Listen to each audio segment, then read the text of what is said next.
Olá, eu sou a professora Jamila Reis e hoje a aula é sobre etiopatogênese geral das lesões. Quando você pensa em possíveis agentes etiológicos, há que se lembrar, se pensar que temos uma quantidade imensa de possibilidades de agentes causais ou agentes lesivos.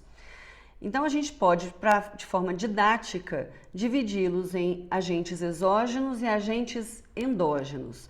Agentes exógenos são todos aqueles que estão aí fora do organismo, no meio ambiente. Portanto, nós temos os agentes físicos, químicos, biológicos, desvios nutricionais.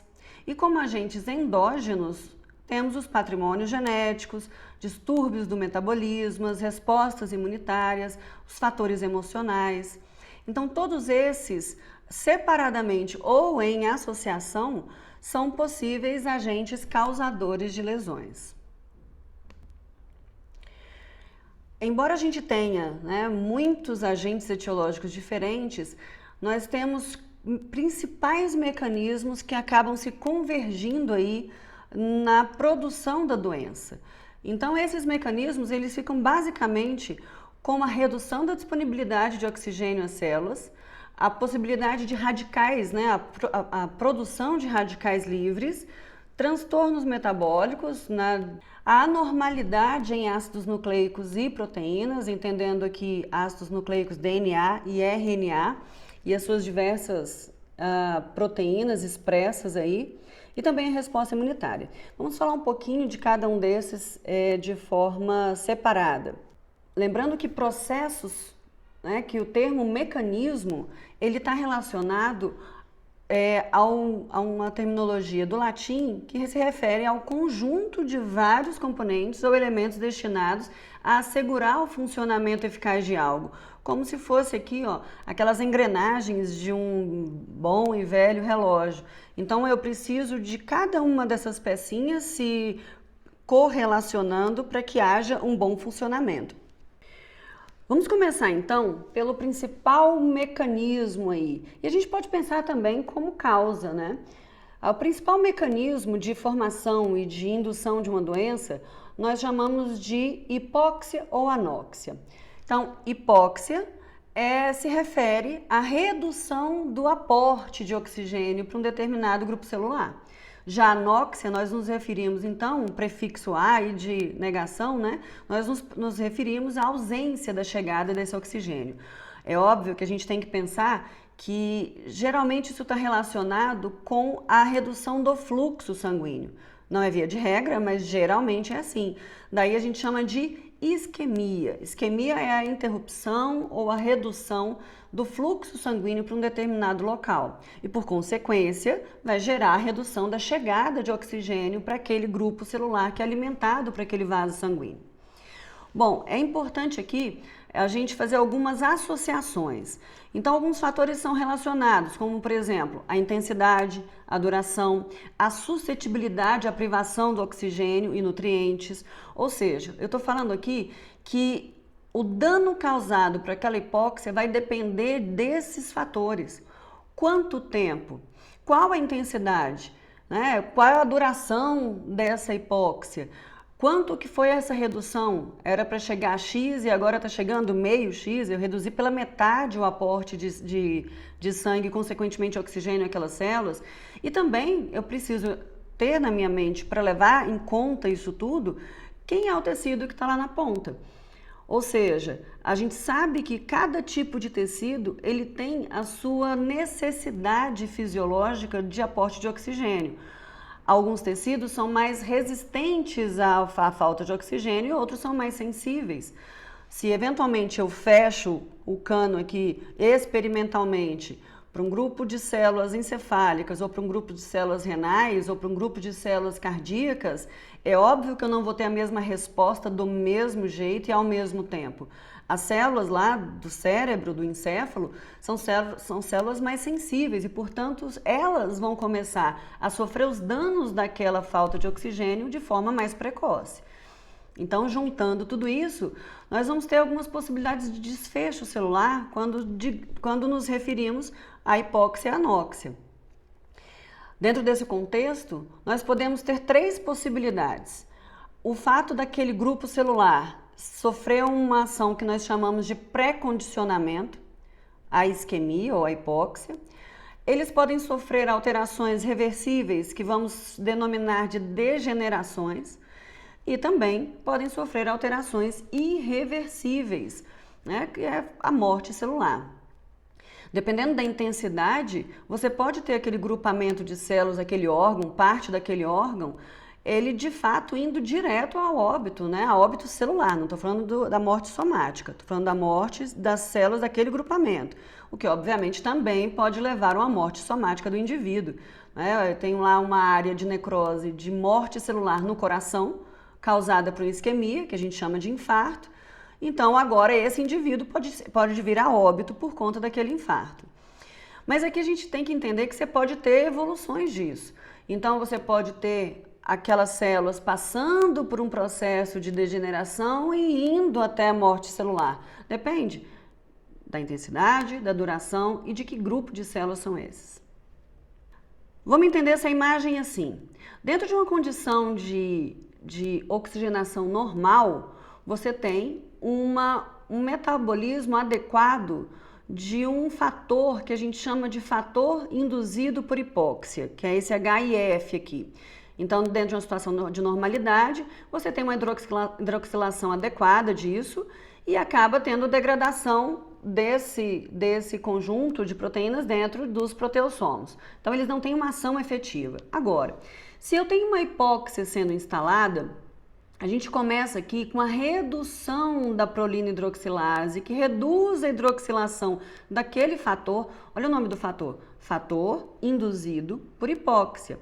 E uma vez que esse fator ele é induzido e ele passa a ser expressado, ele interfere, ele é um fator de transcrição. Ele interfere na transcrição de alguns genes que são importantes na questão do condicionamento. Ou seja, o que aquela célula está querendo fazer ali naquele momento é se adaptar. Lembra que a gente falou no capítulo anterior, né, na aula anterior, a doença, ela vem de uma falta de uma adaptação. Então, nosso organismo, ele tenta se adaptar. Então, nesse primeiro momento, a tentativa, ela vem com a possibilidade de transcrever genes, por exemplo, VEGF. Esse gene aqui é um gene, um fator que a gente chama de fator de crescimento vascular endotelial. O que esse fator de crescimento endotelial vascular vai fazer? Ele vai aumentar, vai induzir a formação de uma nova vascularização, né? De uma angiogênese, uma formação de novos vasos a partir de vasos que já existem. Ora, o que a gente está pensando? Já que eu tenho uma redução da chegada de oxigênio, deixa eu aumentar a possibilidade de vasos sanguíneos naquele lugar. Mas dentre outras coisas, né, ele também estimula a transcrição de genes, por exemplo, da GLUT4. A GLUT4 é uma molécula que vai favorecer, facilitar a entrada de glicose para o interior das células. Ou seja, esse GLUT4, ele aumentado, ele está capacitando essa célula a agir de uma forma numa segunda via, que é uma via anaeróbica, uma via onde eu vou formar ATP com a utilização da glicose. E assim, outros fatores de transcrição, né? Eles são produzidos no sentido de tentar adaptar esse meio, ou seja, ele acelera a glicólise, ele aumenta a captação dessa glicose, ele inibe uma gliconeogênese, né?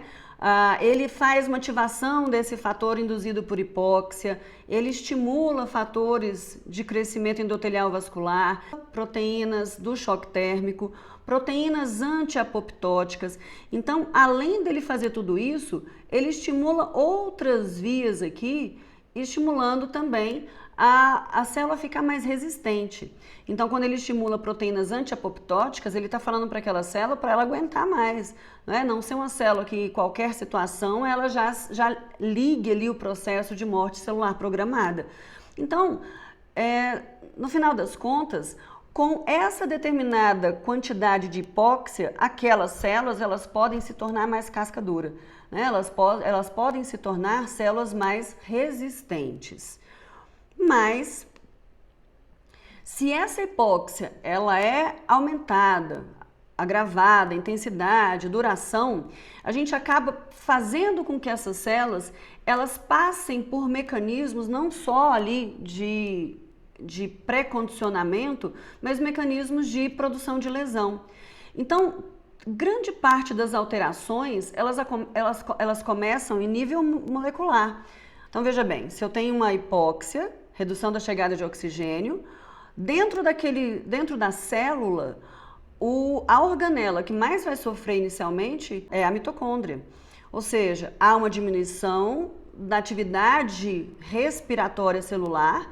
Se há uma diminuição da utilização do oxigênio para fazer ATP numa reação chamada de fosforilação oxidativa, que é a respiração celular, então no final das contas, a falta de oxigênio leva à falta ou à diminuição de ATP. Essa ATP ela é utilizada para uma série de ações e atividades metabólicas importantes. Isso gera uma mudança no perfil da permeabilidade celular. O que faz é a bomba de sódio e potássio. A bomba de sódio e potássio é uma proteína transmembrana que faz a inversão do fluxo, né, de forma ativa, ou seja, precisando de energia, de tal forma que a sua diminuição da sua ação, ela acaba por aumentar a entrada de sódio dentro dessa célula e a diminuição de potássio. Essa alteração da osmolaridade celular, ela gera uma entrada de água, né, por osmose. Então, o equilíbrio da minha bomba de sódio e potássio, ele desencadeia uma série de alterações caóticas nessa estrutura celular, nessa sobrevida celular. Então, ela começa por isso. Quando você tem um aumento da osmolaridade, da pressão osmótica intracelular, acaba gerando um aumento do volume celular. E o aumento desse volume celular que é a entrada de água, né, o entumecimento dessa célula, ele também acaba gerando outras alterações. Então veja, diminui a ATP, aumenta a osmolaridade da célula, aumenta o volume, aumenta a entrada de cálcio, esse aumento da entrada de cálcio, ele gera alterações de citoesqueleto, então você acaba tendo também o desacoplamento de ribossomos ali no retículo endoplasmático rugoso. Significa que se eu tenho esse desacoplamento de ribossomos, interfere na diminuição da minha síntese de proteína. Então a gente tem o desacoplamento diminuindo a síntese proteica, a gente tem também, por conta da diminuição desse ATP, nós temos um aumento da glicólise, a célula ela precisa entrar numa via anaeróbica de produção de ATP, então, portanto, ela aumenta a glicólise. Se ela aumenta a glicólise, ela aumenta a produção de ácido lático, portanto, ela diminui o pH intracelular. Então, essa mudança do pH, ela também ajuda numa alteração desse citoesqueleto, uma alteração também nuclear, uma condensação da cromatina. Se eu tenho uma condensação da cromatina, eu acabo dificultando o processo de transcrição, então eu pioro mais ainda a questão da possibilidade de síntese de proteína. O que está acontecendo? Um caos intracelular, né? Um caos a partir da falta de oxigênio, essa célula está sofrendo. Percebam que tem uma linhazinha aqui, ó, entre essa parte vermelha de cima e essa parte mais amarelada embaixo. Significa que a gente tem aqui a passagem por um ponto que é bastante tênue, e a gente vai falar numa próxima aula, que é a passagem da possibilidade de reversão para a irreversibilidade das lesões. Significa que até aqui ainda há possibilidade, caso eu interrompa esse processo de hipóxia, ainda há possibilidade dessa célula voltar ao normal. Passando desse ponto, que a gente vai conversar depois, as alterações elas vão ficando de forma irreversíveis. A célula ela acaba por enfrentar um processo de morte celular. Então, a ativação de proteases, fosfolipases, né, é gerada aí por uma diminuição da síntese de proteína, que também dificulta, enfraquece a membrana, perda do controle dessa permeabilidade. As cristas mitocondriais ali, elas acabam por sofrer um processo muito drástico de alteração morfológica, e aí, portanto, alguns autores colocam como esse sendo o ponto que não haveria mais retorno, né? dessas alterações, e aí a gente começa de fato a ter depósitos floculares ali dentro da mitocôndria, diminuição da produção de fosfolipídios, e acaba você tendo uma lise da membrana celular. Uma vez que você tem a lise dessa membrana celular, a gente está falando então de morte celular de um tipo específico, que a gente vai conversar numa outra oportunidade, que é a necrose. A gente está falando de hipóxia. E é interessante que uma vez que você tem a redução de chegada de sangue num determinado local, órgão, enfim, há uma necessidade de você reperfundir esse órgão. Hoje isso é bastante estudado, essa questão da lesão por reperfusão. Quando esse sangue ele volta a chegar naquela área, sobretudo cardíaca ali, a gente tem efeitos deletérios. Então você tem necrose de mais células, um edema celular acentuado, a questão da não uniformização da restauração desse fluxo, que acaba gerando aí um ciclo vicioso para mais morte celular, para mais edema celular. Então, os mecanismos pelos quais a lesão por reperfusão acontece, começa por um paradoxo aí na questão do influxo de cálcio e oxigênio. Por que paradoxo? Porque a princípio pensa-se da positividade da chegada, da positividade e até necessidade de chegada desse cálcio e desse oxigênio para restabelecer as funções. No entanto, essa chegada, ela dispara uma alteração maior, ou seja, entrada de maior quantidade de cálcio, porque aquela membrana ela já não estava muito adequada, então o influxo ela é muito grande, e uma vez que eu tenho uma grande quantidade de cálcio, eu ativo algumas funções metabólicas também deletérias, e a questão do oxigênio, ele acaba gerando radicais livres, que a gente conversa daqui a pouquinho. Além disso, eu tenho também as disfunções endoteliais, que são entendidas como possíveis causas aí de mais lesões por essa reperfusão e também mediada por neutrófilos. Então o que a gente está falando aqui, que o restabelecimento do fluxo sanguíneo, hoje é previsível que vai haver um aumentozinho da área ali de morte celular quando do retorno desse fluxo sanguíneo. Hoje já existem protocolos para pacientes indicados no sentido de fazer aquele pré-condicionamento que eu falei, de fazer de forma anterior a uma cirurgia eletiva, por exemplo. Protocolos de você fazer algumas obstruções guiadas e por tempo definidos para dar a possibilidade daquelas células se tornarem mais resistentes à isquemia e às lesões de reperfusão que acontecerão num segundo momento. Outra possibilidade de mecanismo são os radicais livres. O que é radical livre? Radical livre são moléculas que apresentam um elétron não emparelhado no seu orbital mais externo ali. Dessa forma, essas moléculas elas acabam sendo extremamente reativas. Né? Então, um radical livre é uma molécula extremamente reativa. Sendo extremamente reativa, ela pode iniciar uma cadeia de formação de novos radicais livres. E o grande problema é que esses radicais livres, uma vez que eles se ligam avidamente por outras moléculas, essas ligações nem sempre são bem-vindas. Né? Então você pode ter ligações eliminando ou estragando a membrana lipídica, alterando, por exemplo, a conformação de uma proteína, alterando a conformação do DNA, o que a gente chama de mutações. Então os radicais livres, eles são uma grande fonte de lesões celulares. E o oxigênio é a principal fonte de radicais livres nas células. Nem todo produto reativo aí, ele é um radical livre. Trata-se como espécies reativas derivadas de oxigênios, ERDOs, ou ERMOS, espécies reativas do metabolismo do oxigênio, também entendidas como possíveis indutoras de alterações. Esses radicais livres, eles se formam em diversas situações. Então a gente pode ter a formação de radicais livres como, por exemplo, através de substâncias químicas, né, que são metabolizadas dentro das células. A radiação ionizante, ela gera a produção de radicais livres através da ionização da água.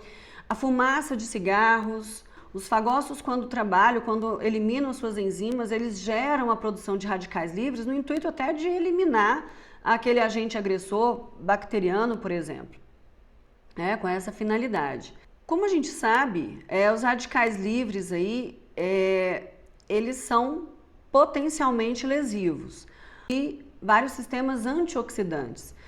Então você tem, por exemplo, as enzimas superóxido dismutase, né, que atua nessa reação química, a catalase, mediada por glutationa peroxidase, outros antioxidantes como a transferrina, vitamina E, vitamina C. Então todas essas aqui são moléculas que trabalham reduzindo a formação desses radicais livres. A quebra do equilíbrio desses sistemas antioxidantes gera o que nós denominamos de estresse oxidativo, né? E que tem um papel muito danoso para o nosso organismo, que são ações como peroxidação de lipídios, né? Que gera aí a lesão de membranas celulares. A gente sabe da importância da integridade dessa membrana celular na manutenção da homeostase. Interação com o DNA, gerando aí mutações, peroxidação de proteínas, né, fazendo mal dobramentos dessas proteínas, e uma vez que elas estão mal dobradas, elas perdem a sua efetividade de ação. Bom, nesse quadro aqui, percebemos alguns eventos relacionados às espécies reativas de oxigênio. Envelhecimento, mutações, câncer, aterosclerose, lesão pós-isquemia, disfunção renal pós-transplante, artrite reumatoide. Então é uma lista grande onde você tem os radicais livres ou as espécies reativas derivadas de oxigênio como tendo uma participação muito importante no mecanismo de produção das lesões. Então, tendo falado um pouco aí dos mecanismos, né, relativos aí à produção das lesões, vamos voltar um pouquinho, né, nas causas, né, nos principais agentes etiológicos. Então, como agentes físicos, produtores aí de lesões, nós temos uma gama muito grande de agente físico, né, entendendo lá como agente externo, exógeno. Então, a gente tem a força mecânica. A força mecânica aqui, a gente tem um grupo grande de lesões chamadas de lesões traumáticas. E aí, dependendo do tipo de trauma, tem nomes específicos. Laceração, incisão, perfuração, contusão, depende do instrumento, depende da força, depende da intensidade. Outro tipo de agentes físicos são as variações da pressão atmosférica, né? Quando você vai para lugares com maior quantidade de oxigênio, com menor quantidade de oxigênio, nós temos aí respostas diferenciadas podendo levar a lesões. Então, por exemplo, a gente pode falar numa condição hiperbárica, que é num mergulho, por exemplo. Então, numa condição hiperbárica, você pode ter o que a gente chama de síndrome da descompressão, síndrome do mergulhador, onde você pode gerar aí a formação de pequenas bolhas de gás dentro dos vasos sanguíneos, dando embolia gasosa. Mas a gente vai comentar isso numa próxima aula. Variação da temperatura. Nosso organismo, ele suporta melhor a diminuição de temperatura, ou seja, você ir para ambientes mais frios, do que o aumento, né, a elevação dessa temperatura. E aqui a gente pensa tanto no sentido ambiental, do ambiente, do local onde você está, quanto local também, né? Então você tem a ação do frio e do calor, né, a variação da temperatura de forma sistêmica ou de forma local. Por exemplo, o frio de uma forma local, ela gera uma vasoconstrição, né, ela gera uma redução do fluxo sanguíneo ali do local. Então são várias alterações que acontecem em detrimento da mudança de temperatura. Eletricidade. A eletricidade também é um agente físico importante. As radiações, aqui a gente tem tantas radiações ultravioletas quanto as outras radiações ionizantes, né? E que são geradoras de lesões também.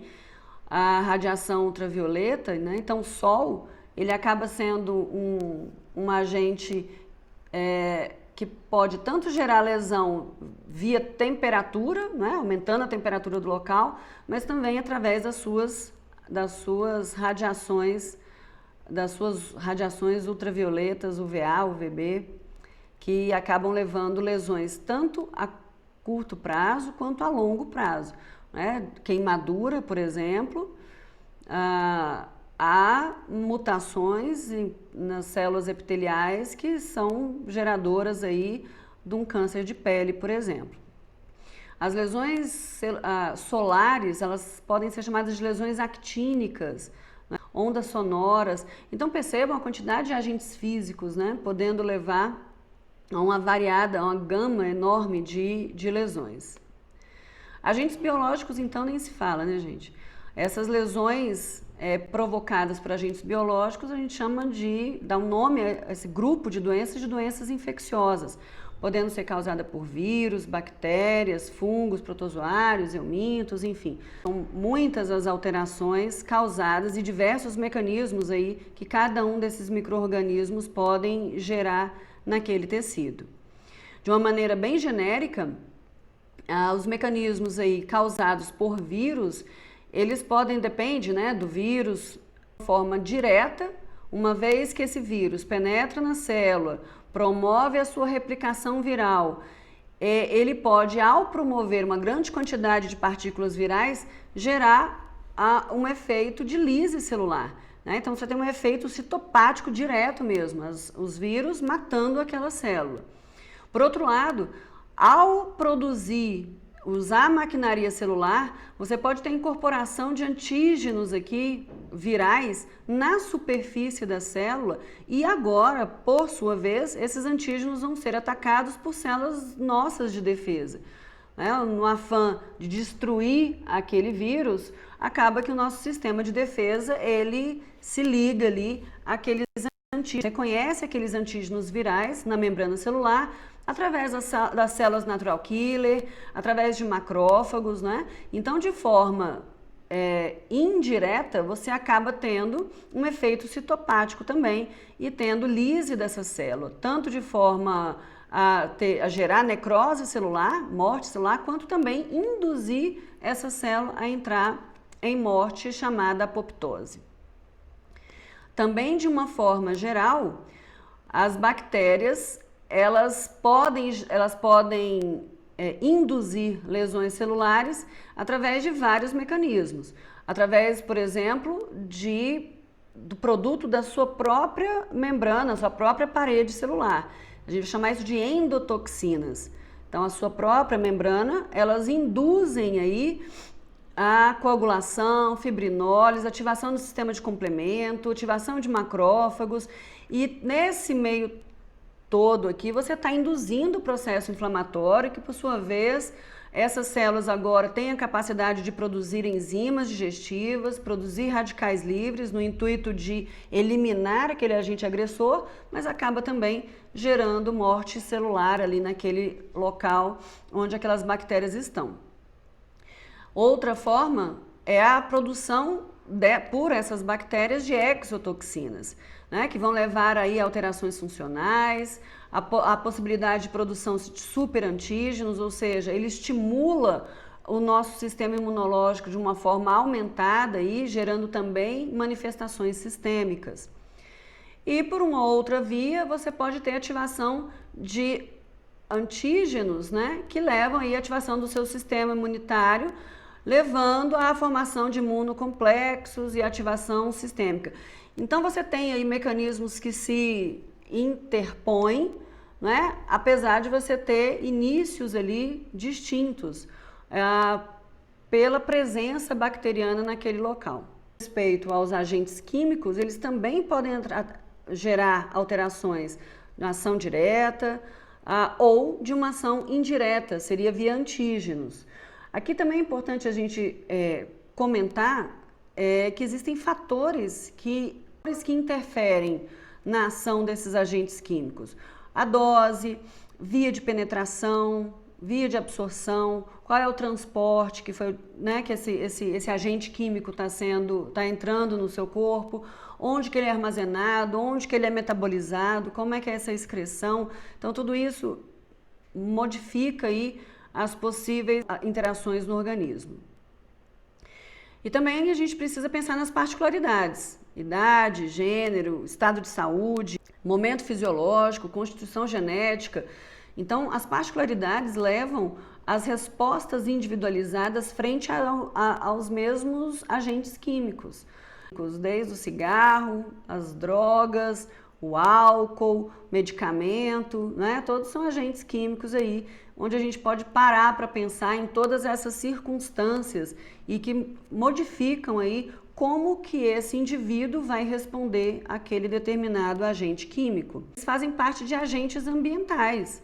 Então, nós podemos tê-los aí como poluentes ambientais, como combustíveis fósseis, monóxido de carbono, óxido nitroso, metais pesados, chumbo, mercúrio, pesticidas, e tudo isso aqui está na natureza, né?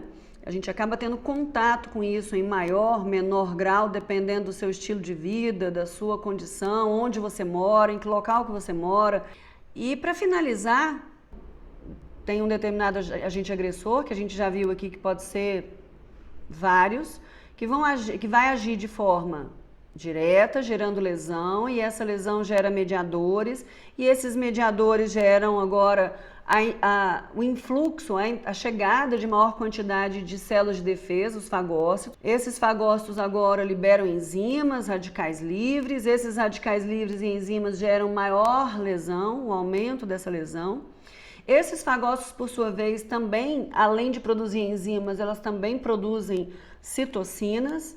Essas citocinas, por sua vez, vão ter ações tanto parácrinas locais aqui, quanto endócrinas, e essas ações elas vão determinar uma modificação lá no sistema nervoso central, fazendo com que a gente tenha respostas sistêmicas, e essas respostas sistêmicas elas podem tanto ser no sentido de ajudar na adaptação, mas também pode ser no sentido de gerar mais lesões sistêmicas. Percebam que também essas citocinas e esses fagócitos, eles são também importantes no processo de cura, no processo de reparo, seja cicatrização ou regeneração. O agente agressor também pode ir numa via ativando o sistema imune, que por sua vez produz citocinas, e também o agente agressor pode ele pode atuar diretamente no sistema nervoso central, gerando tudo isso.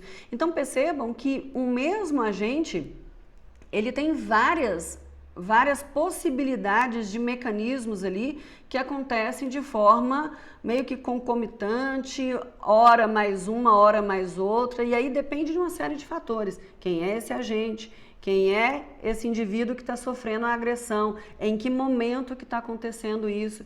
Então, veja, isso torna a patologia extremamente desafiadora e interessante.